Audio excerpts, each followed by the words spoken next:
All right, we've all been kind of expecting this news, but after the most disappointing and embarrassing finish for the U.S. women's national team at the 2023 World Cup, head coach Vlatko Andonovski is stepping down as the team's head coach. We've all been expecting this, and frankly, it's quite deserved. It was an embarrassing, piss poor performance from this women's national team, our worst performance in World Cup history. Frankly, we had never failed to reach at least third place in a World Cup, and now they're in the round of 16 and eliminated. That's just not good enough for this team, for this federation. They expected way more. They came into the World Cup as the number one ranked team, and honestly, they were abysmal through and through. Really poor performances in the group stage. Honestly, should have lost their third group game to not even make it to the knockout stages after a terrible performance against Portugal. Now, I'll give it to them. They really brought the heat. Their best performance was in the knockout rounds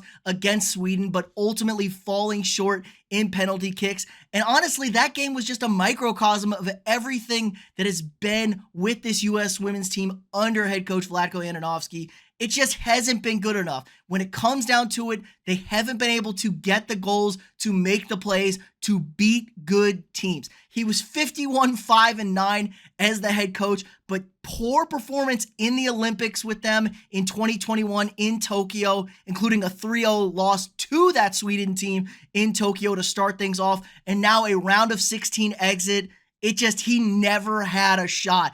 And let's be real, since he took over this team in 2019, the odds were always stacked against him. They're coming off of back-to-back World Cup wins in 2015 and 2019. I don't envy him being in that situation. Honestly, anything but a final appearance in this World Cup from the women's team would have been a letdown. I mean, you have to get to the finals. They've been to 3 straight finals. The talent on this team and in this country is way too good. So his fate was ultimately sealed when we kind of knew that this team was not getting to a final, let alone winning a World Cup. It was very, very obvious watching this team play, and he kind of did a terrible job of bridging the gap between 2 generations of stars. We had 1 foot in the door, 1 foot out the door. The team had a really large dichotomy of players, and it just didn't ever work out. You had your Alex Morgans, your Megan Rapinos, who've already won 2 World Cups. They've got all the stardom in the United States.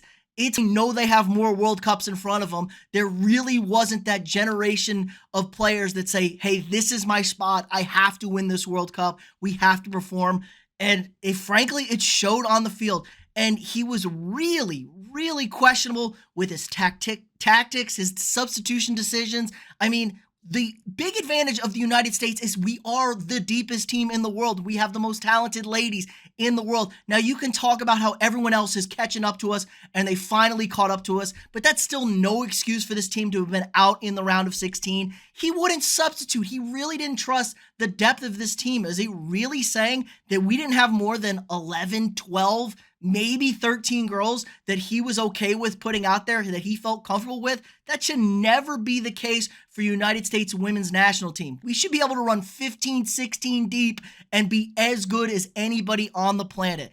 But now the question is, what is the U.S. Soccer Federation going to do? This is a very, very enticing job to the world's top coaching talent, I would think. You're not the person that has to follow in the footsteps of the great success. Now you get the opportunity to rebuild the Redeem team. Just like the U.S. men's basketball team, we saw a lot of similarities. We hated that team in 2004. It's kind of a generational issue there. They fell short in the Olympics for the first time ever. And then they brought in 2008, the Redeem team, one of the best teams ever. This is the perfect spot for somebody to take over this job and bring us back to the top. They've already got all the history, all the pedigree, all the support, all the talent they could possibly ever want. And now the pressure isn't on. I mean, it kind of is on. There's always pressure with a job like this, but it's a great opportunity to rebuild the team, rise from the ashes.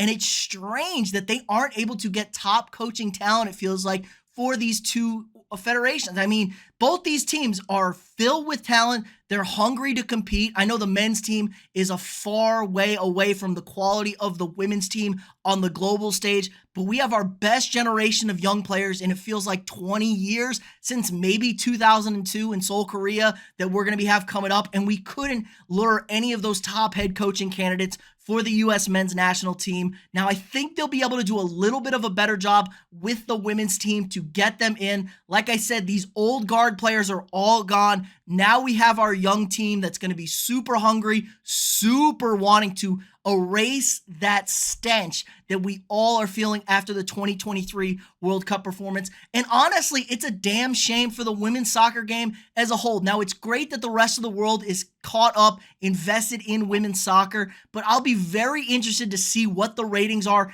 as a whole without the Americans in this tournament. And the timed issues. I mean, it's in New Zealand and Australia. The timing has been horrendous for these games. We're talking 2 a.m., 3 a.m. East Coast times, 6 a.m., 5 a.m., kickoffs.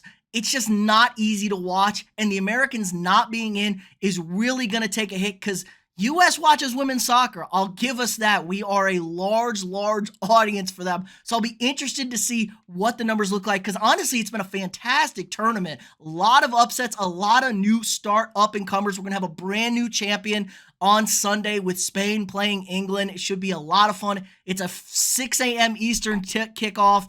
Wake up, drink your Sunday morning coffee, have some, mimosas or something, watch that game. But let me know what y'all think in the comments below. Who is the right person to hire for this job? Are we going to be able to get somebody out there that is going to turn this program around? Let me know what y'all think in the comments below. Again, like this video, subscribe to the channel if you're not already, share this video with your friends, and I'll see y'all tomorrow.